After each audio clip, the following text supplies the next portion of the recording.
नमस्कार, आपके साथ मैं हूं आकिल रजा। लोकसभा चुनाव बेहद करीब है। ऐसे में सभी पॉलिटिकल पार्टीज जो है वो अपनी अपनी लिस्ट तैयार करने में लगी हुई हैं। बहुत सारी पार्टियों ने जो है वो अपनी पहली, दूसरी और तीसरी लिस्ट भी जारी कर दी है। लेकिन इसी बीच उत्तर प्रदेश के रामपुर लोकसभा सीट से एक बहुत बड़ी खबर निकलकर सामने आ रही है। दोस्तों, खबर क्या है विस्तार से हम आपके सामने रखेंगे, लेकिन उससे पहले रामपुर लोकसभा सीट के बारे में थोड़ा बता देते हैं।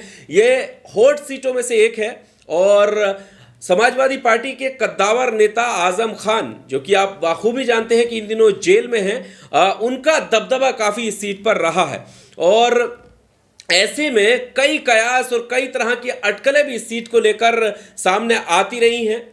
ये भी कहा जाता रहा है कि क्या समाजवादी पार्टी के राष्ट्रीय अध्यक्ष खुद इस सीट से चुनाव लड़ेंगे या असदुद्दीन ओवैसी आकर के रामपुर की लोकसभा सीट से चुनाव लड़ेंगे। ये तमाम अटकलों के बीच अब एक नया नाम भी सामने आया है। और वो नया नाम क्या है? और वो नाम है सुप्रीम कोर्ट के सीनियर एडवोकेट महमूद पराचा का। अब महमूद पराचा का नाम जैसे ही सामने आया तो लोगों के मन में ये सवाल उठने लगा कि क्या वाकई महमूद पराचा जो है वो रामपुर की लोकसभा सीट से चुनाव लड़ने जा रहे हैं।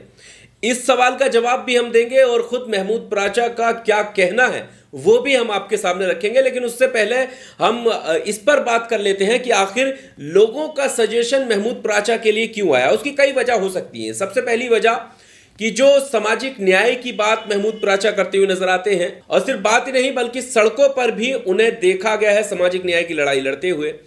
ईवीएम को लेकर लगातार महमूद पराचा जो है वो लड़ते आ रहे हैं, विरोध प्रदर्शन किए हैं, प्रेस कॉन्फ्रेंस की हैं।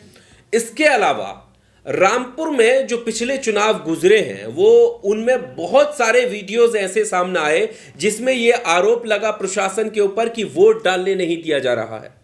उसमें यह आरोप लगा कि प्रशासन मनमानी कर रहा है। और ऐसे में महमूद पराचा को आप देख सकते हैं कि कई जगहों पर, चाहे वो फिर वो बरेली का मामला हो जब मौलाना तौकीर रजा के साथ में उनका वीडियो सामने आया था और वो प्रशासन से बात करते हुए नजर आ रहे थे, तो लीगल तरीके से किस तरह से चीजों को हैंडल करना है, इसलिए महमूद पराचा का नाम जो है ऊपर आने लगा। और इस चीज को लेकर अब महमूद पराचा ने भी क्लियर कर दिया है। एक प्रेस कॉन्फ्रेंस में महमूद पराचा ने इन सवालों के जवाब देते हुए कहा कि वो ना सिर्फ चुनाव लड़ने जा रहे हैं बल्कि वो बाकी जो पॉलिटिकल पार्टीज हैं, चाहे वो इंडिया गठबंधन की बात हम कर रहे हैं, इंडिया गठबंधन में जो भी पार्टीज हैं, चाहे समाजवादी पार्टी हो या कांग्रेस हो या बाकी अन्य छोटे दल जो भी हो, उनके लिए भी कहीं ना कहीं ये संदेश भेजने का प्रयास किया है कि वो अपने कैंडिडेट रामपुर की लोकसभा सीट पर ना उतारें और इस सीट को खाली छोड़ करके ये संदेश दे भारतीय जनता पार्टी को कि देखिए,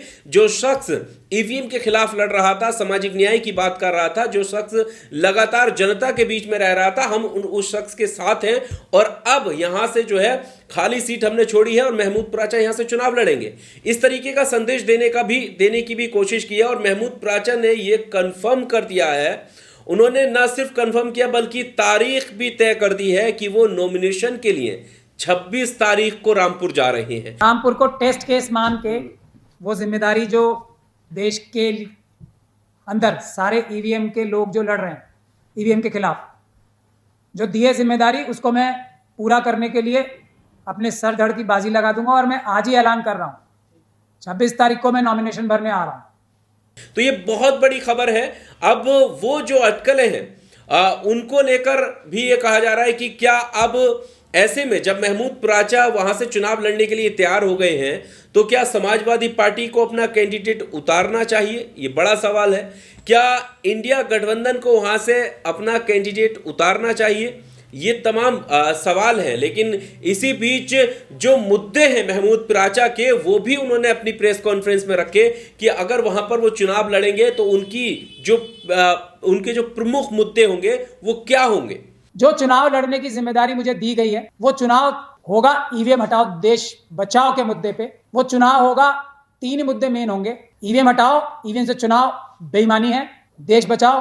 दूसरा, संविधान का लेटर एंड स्पिरिट में पालन किया जाए। कोई भी एजेंसी, कोई भी व्यक्ति, चाहे किसी भी पद पे बैठा हो या किसी भी पॉलिटिकल पार्टी में हो, संविधान का उल्लंघन ना करे। जो करे उसके खिलाफ सख्त से सख्त कार्रवाई होनी चाहिए। और जिसकी जितनी, जो बाबा साहब डॉक्टर भीमराव अंबेडकर के संविधान की मूलभूत भावना है, जिसकी जितनी संख्या भारी उतनी उसकी हिस्सेदारी को इंप्लीमेंट करने के ये 3 मुद्दे होंगे। तो 3 मुद्दे उन्होंने उठाए। सबसे पहले नंबर पर उन्होंने ईवीएम का मुद्दा उठाया, जिसकी लड़ाई वो लगातार लड़ रहे हैं। दूसरा मुद्दा महमूद प्राचा का है कि वो संविधान का उल्लंघन नहीं होने देंगे, यानी संवैधानिक दायरे में रहकर सभी लोग काम करेंगे, चाहे वो प्रशासनिक अधिकारी हो, चाहे वो आम जनता हो, या वो फिर खुद हो, यानी संविधान का उल्लंघन किसी भी हाल में नहीं होने देंगे। ये उनका दूसरा मुद्दा है। और उनका तीसरा मुद्दा है, जिसकी जितनी संख्या भारी उतनी उसकी हिस्सेदारी।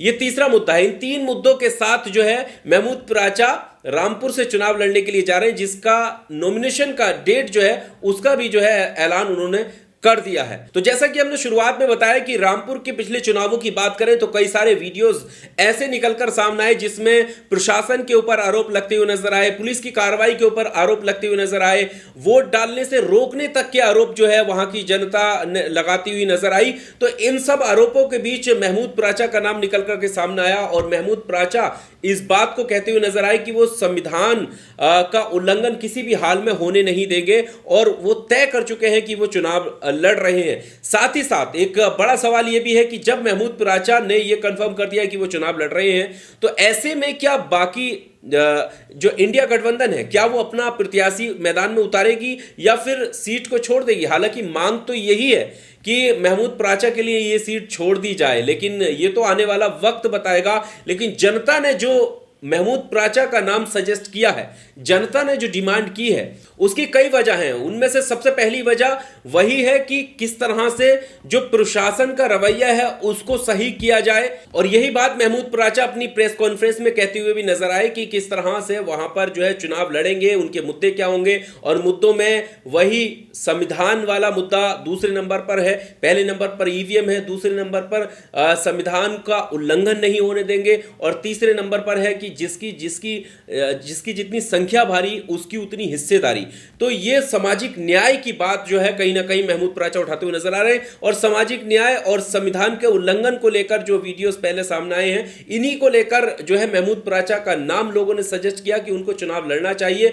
वो जो है प्रमुखता से इन सब मुद्दों को उठाते हैं और किसी भी तरह की गैर संवैधानिक जो कार्रवाई है उसको रोकने में पूरी जान अपनी लगाते हुए वो नजर आते हैं। बहरहाल अब देखना यह होगा कि क्या महमूद प्राचा का नाम सामने आने के बाद इंडिया गठबंधन अपना प्रत्याशी उतारती है या फिर महमूद प्राचा के लिए यह सीट छोड़ दी जाती है। आपका क्या कुछ कहना है? कमेंट बॉक्स में आकर अपनी राय जरूर दीजिएगा कि क्या महमूद प्राचा को रामपुर लोकसभा सीट से चुनाव लड़ना चाहिए।